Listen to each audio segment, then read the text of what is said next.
Amen. En liewe luisteraars, dit is weer vir ons 'n groot voorreg om in te kyk in die vryspraak en dit wat hierdie groot God ons mee kom bedeel het, sy genade. Die genade is so 'n groot geskenk wat na die aarde gekom het. Min mense kan dit ooit evalueer.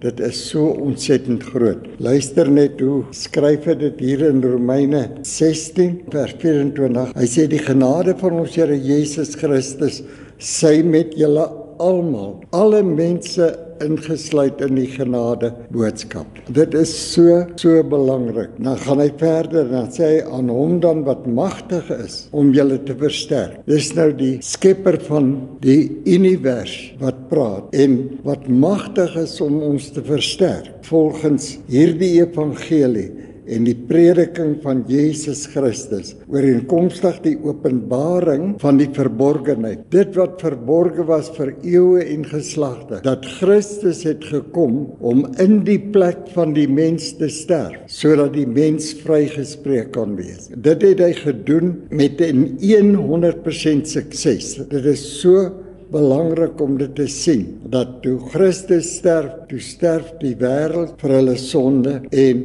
elke mens vrygespreek op die voorwaarde dat hulle moet die vryspraak aanvaar. Net soos Adam en Eva moes aanvaar het dat as God gesê het, julle mag nie, dan mag jy nie. Die ewige realiteit van twee tipes lewens wat jy kan leef. Alleen lewe of die lewe in Christus. So die 26ste vers sê, ooreenkomstig die openbaring wat nou geopenbaar is deur die profetiese skrifte en bekend gemaak is onder al die heidene. Dis daarom wat Efesiërs 3 vers 6 sê, die heidene is ook nou ingesluit in hierdie vryspraak van Jesus Christus, volgens die bevel van die ewige God. Jesus Christus het gekom op die bevel van die ewige God. Dit is so 'n groot verborgenheid gewees, want die realiteit is dat dit was God self wat gekom het. En dan sê hy tot gehoorsaamheid van die geloof. Dit is oral in die skrifte, dat jy tot geloofsgehoorsaamheid moet kom. Glo dit wat God vir jou gedoen het en nie dit wat jy vir God moet doen nie.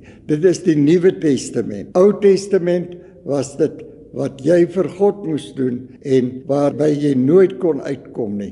Jy kon nooit enige sukses bereik nie. Maar toe kom hierdie groot God en hy bring die grootste sukses, die grootste werklikheid en laat een vir almal sterf, sodat almal gesterf het en vry is van sonde, vry vir ewig. Eintlik so ver so, dat Hebreërs 9 en 10 praat daarvan dat jy vry sal wees selfs van 'n sondebewustheid, dat jy nie eers meer bewus sal wees van sonde nie. Absolute vrymaking wat hy gebring het, wat jy alleen kan verkry deur geloofsgehoorsaamheid. Dit is so belangrik. Ek wil net vir ons hier sommer aan die begin van Romeine ook weer lees van geloofsgehoorsaamheid, dat jy moet tot geloofsgehoorsaamheid kom. Ek lees van Romeine 1 vers 5 af. Hy sê, deur wie ons genade en die apostelskap ontvang het, om geloofsgehoorsaamheid te verkry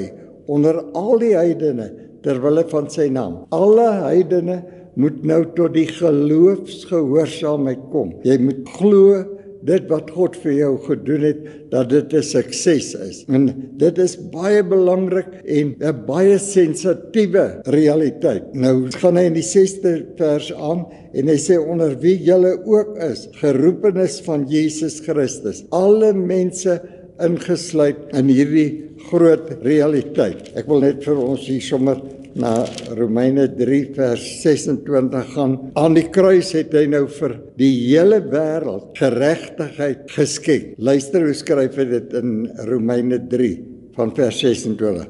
Hy sê om sy geregtigheid te toon in die teenwoordige tyd, sodat hy self geregverdig kan wees en regverdig maak wie uit die geloof in Jesus is. Geloofsgehoorsaamheid. Jy moet glo wat hy vir jou gedoen het. Dit is so belangrik, mense, dat ons wegbeweeg van die onkunde waar ons in soveel jare in die kerke gesit het. Glo God het ons sonde weggeneem, maar ons glo maar ons is nog sondaars. Glo hy het ons alles geskenk wat tot die lewe en godsaligheid lei, maar ons kerm elke dag en vra vir meer en meer. Here, kom heilig ons, kom reinig ons. Terwyl hy dit alles gedoen het, alles geskenk is aan die kruis van Golgotha. So ons moet tot geloofsgehoorsaamheid kom. Gehoorsaam word aan dit wat hy bereik het, aan sy sukses.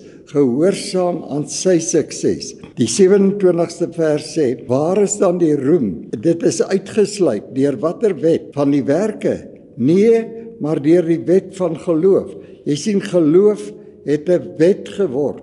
Jy moet deur die geloof die realiteite aanvaar, geloofsgehoorsaamheid verkry, om in die volheid te begin wandel, wat hierdie groot God vir jou bereik het aan die kruis van Golgotha. Dit is die grootste heerlikheid wat ooit vir die mens gekom het. Ons weet dat die 23ste vers van Romeine 3 bevestig dit dan ook so. Hy sê, want almal het gesondig en dit ontbreek hulle aan die heerlikheid van God. Vers 24, en hulle word deur sy genade sonder verdienste geregverdig deur die verlossing wat daar is in Jesus Christus. Jy sien die mens geregverdig, maar jy moet tot geloofsgehoorsaamheid kom. Jy moet glo dat jy geregverdig is. Jy moet glo dat al die realiteite, al die geskenke wat God aan die kruis vir jou geskenk het, dat dit 'n werklikheid is. Jy kan nie in die ou realiteite voortgaan nie. Selfs by die prediking is so belangrik, dat ons absoluut dit sal predik wat die Nuwe Testament vir ons voorhou. En selfs ons lofprysinge en sange moet absoluut korrespondeer met die Nuwe Testament. Ons kan nie sê, Here, kom seën my. Here, stort nou u Heilige Gees uit. Hy het sy Heilige Gees uitgestort. Sy Heilige Gees woon in jou hart. Jy kan hoeveel skrifte daarvoor kry in die Bybel, dat God sy Gees in die hart van die mens, sy liefde in die hart van die mens uitgestort het. Maar jy moet dit glo. Sonder geloof onmoontlik om God te behaag. En enige iemand wat die geloof van die mens wil tot niet maak, maak die hele Nuwe Testament tot niet. Die hele Nuwe Testament gaan oor geloofsgehoorsaamheid. Dit is so belangrik dat ons begin inkyk en in die werklikheid begin wandel, sodat ons absoluut in die vryspraak kan staan en absoluut bewus is daarvan dat ons nou totaal en al vrygespreek is. Soos hy byvoorbeeld dan ook Romeine 6 vers 22 sê, maar nou dat julle vrygemaak is van sonde, het julle diensbaar geword aan God. Hy sê dit ook in die 18de vers van Romeine 6. Vrygemaak van sonde, het julle diensbaar geword aan geregtigheid. Dit is uiters belangrik. Die skrif is baie, baie duidelik. In die 16de vers van Romeine 6 lees so. Hy sê, weet julle dan nie, aan wie julle self as diensknegte tot beskikking stel, om hom gehoorsaam te wees. Julle diensknegte is van hom, aan wie julle gehoorsaam is. Of van die sonde tot die dood, of van gehoorsaamheid tot geregtigheid. So jy kan nie in sonde voortbeweeg en sê jy glo in Christus nie. Nee, as jy in Christus glo, dan moet jy in jou geregtigheid glo en in sy geregtigheid begin wandel, dag vir dag. Selfs as jy 'n fout maak, staan jy in die oortuiging van sy geregtigheid wat hy aan jou geskenk het. Die skrif sê jy het 'n keuse, of jy is gehoorsaam aan die sonde tot die dood, of die gehoorsaamheid van Christus tot geregtigheid. Dit is werklikhede waarby jy nie verby kan kom nie. En dit hou soveel vir die mens in, want dit is alles geskenke wat gekom het. 'n groot heerlikhede wat vrylik geskenk is aan die mens, sodat daar geen bydrae van die mens behoort te wees nie. Geen bydrae nie, want God het 'n volmaakte werk gedoen. Hy is die skepper van hemel en aarde, en hy het gekom aarde toe om die mens vry te spreek. Die mens is vrygespreek, maar deur die geloof. deur jou aanvaarding daarvan. Dit het hy gedoen sodat hy ons in 'n doelstelling in kan neem. Ons is nou sommer by 1 Korintiërs 1. Hy sê in die 8ste vers, wat julle ook sal bevestig tot die einde toe. As jy kan glo wat God vir jou bereik het aan die kruis van Golgotha, dan aanvaar jy daardie vryspraak en dan beloof hy jou, hy sal jou bevestig tot die einde toe, om in die dag van ons Here Jesus Christus onberispelik te wees. As ek hierdie realiteite lees, dit is so groot, so heerlik, dit bring 'n ewige nederigheid by 'n mens, om te dink dat hierdie groot God so goed was, dat hy net jou goedkeuring wil hê, om sy liefde te aanvaar, en in sy liefde in te beweeg. Stort hy sy liefde, soos Romeine 5 dan sê, vers 5, dat hy sy liefde in ons harte, deur die kruis, het hy sy liefde in ons harte kom uitstort. Jy kan nie nou weer oor en oor sing, kom stort dit nou uit in ons harte nie. Hy het dit gedoen. Dis afgehandel, dis geloofsoortuiging waartoe jy moet kom. Ek wil aanhou dit benadruk, dat dit moet deur geloofsoortuiging wees. Jy moet tot 'n oortuiging kom, dat as God vir jou iets geskenk het, dit 'n ewige werklikheid is. Hy sê in die 9de vers van die 1 Korintiërs 1, God is getrou, deur wie ons geroep is tot gemeenskap met sy Seun, Jesus Christus. Nou ons weet, dit was die verborgenheid wat vir eeue en geslagte verborge was. Die groot heerlikheid, dat daardie verborgenheid was die realiteit van Christus, wat nou in die mens kom leef. Hy word jou lewe, hy word jou geregtigheid, jou heiligheid, jou verlossing, hy word jou alles. Dit is sy lewe wat nou in jou is. Alleen as jy tot die oortuiging kan kom en gedurig daarop mediteer, dat Jesus Christus woon nou in my hart, is dit wat jou in die werklikheid sal inlei. Dis so Spreuke 3 vers 5 sê, dat jy op die Here sal vertrou met jou hele hart, en nie leun op jou eie inisiatief nie, glad nie op jou eie denke nie, maar absoluut aanvaar dit wat hy vir jou gedoen het. Daagliks daarin wandel, daagliks weet dat dit is dit wat die groot God my voorgeroep het, dat ek daarin staan en daardie realiteite sal toelaat om in my uit te werk. Dit waarvoor hy ons geroep het. Hy het ons geroep tot apostelskap, sodat ons diensbaar kan wees en die boodskap van versoening kan dra. Dis daarom wat 2 Korintiërs 5 vers 18 sê, dit is God wat ons met homself gerekonsilieer het en ons die bediening van die vryspraak gegee het. Dit is absoluut die enigste bediening in die Nuwe Testament, om vir elke mens dit voor te hou wat Christus vir hom bereik het, sodat hy 'n gelowige kan word. 'n Gelowige is nie iemand wat iets probeer doen nie, probeer 'n Christen wees nie. Nee, gelowige is iemand wat glo dat ek is dit wat God sê ek is, en ek wandel in dit wat God sê ek moet inwandel, in die oortuiging van sy sukses aan die kruis. Dit is ons heerlikheid. In al die skrifte motiveer hy hierdie realiteite. Ek kan nie dink dat 'n mens dit lees en dan weer sal toelaat dat onkunde jou wegneem van hierdie groot heerlikhede af nie. In Kolossense 1 vers 21 en 22 en dan ook die 27ste vers, baie belangrik, ek gaan hulle almal lees. Kolossense 1 vers 21, hy sê ook julle wat vroeër vervreemd was en vyhandig gesind deur die bose werke, het hy nou versoen. Jy was verlore, jy was onkundig geweest, jy het in ongeloof gewandel dag na dag, maar hy het jou versoen. Nou moet jy daardie versoening vir jouself 'n werklikheid maak. Die 22ste vers sê, in die liggaam van sy vlees deur die dood, hy dit gedoen, om julle heilig en sonder gebrek en onberispelik voor hom te stel. Hy het jou absoluut gereinig aan die kruis, en dit is in die geloofsoortuiging waartoe jy moet kom en daagliks daarin wandel dat jy nou geregverdig is in Jesus Christus.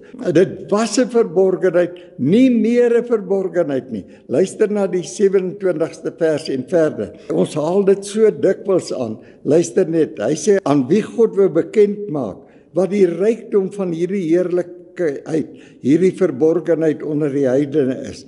Dit is Christus in julle die hoop van heerlikheid. Ou vertaling sê nog onder julle, maar as jy selfs in die ou vertaling in Efesiërs 3 vers 16-17 lees, dan sien jy, hy praat van Christus in jou. Hom verkondig ons terwyl ons elke mens vermaan en elke mens in alle wysheid onderrig, om elke mens volmaak in Christus voor te stel. So dit is so belangrik dat ons net daardie begrip sal onder die knie kry, terwyl ons kyk in die wêreld wat in 'n vervalle toestand is, dat jy na die vervalle mense sal kyk en absoluut sal bewus raak van dit wat God vir hulle gedoen het. Hulle absoluut gereinig, geheilig het. Nou moet hulle tot daardie geloofsoortuiging kom. As hulle nie daardie oortuiging gaan aanvaar, dit wat Christus vir hulle gedoen het nie, dan het hulle dit nie en hulle gaan verlore. Dit is nie die aangewese ding om vir hulle verder te onderdruk en te sê hoe sondig en hoe verkeerd hulle is nie. Nee, hulle weet daarvan, hulle is deeglik bewus daarvan. Wat hulle nie weet nie, is die redding, verlossing, volmaaktheid, wat hierdie groot God kom skenk het aan die kruis van Golgotha. Dit is so 'n heerlike boodskap om te bring vir elke mens, om elke mens tot daardie oortuiging te bring van dit wat aan die kruis gebeur het.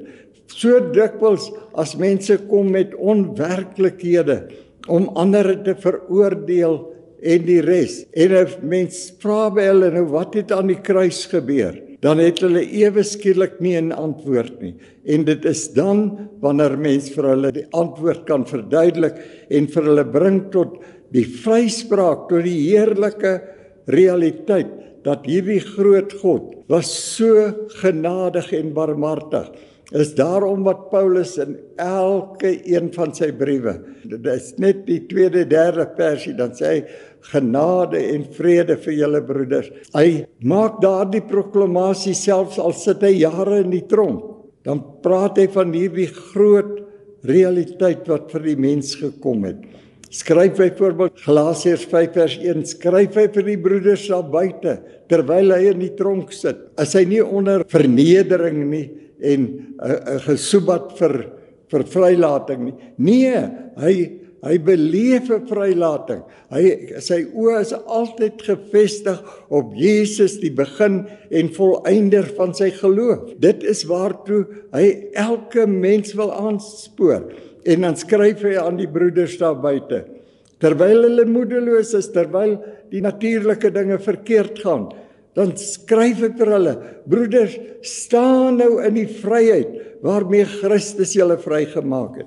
Is dit nie pateties nie? Hy sit in boeye en kyk net hoe fantasties hierdie realiteit is, dat hy in boeye kan sit en nie na die boeye kyk nie, maar die vryspraak in die gees sien wat hierdie groot God vir hom gebring het, om absoluut elke mens in te lei in 'n volmaaktheid, om elke mens tot 'n realiteit te bring, waar hulle voor die werksverrigting van hierdie groot God sal buig, en nie meer op hulle nodelose tradisie sal staan, of in hulle onkunde vasgevang sal wees nie, maar absoluut sal inbeweeg, en gedurig die Nuwe Testament lees, en kyk wat het Christus aan die kruis bereik. En ek herhaal dit net weer, Nuwe Testament begin net nadat Christus gesterf het.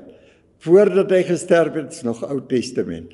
Nadat hy gesterf het, begin die Nuwe Testament.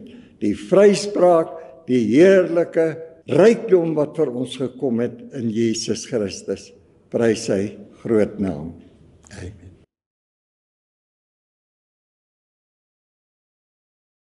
I'm found was blind, but now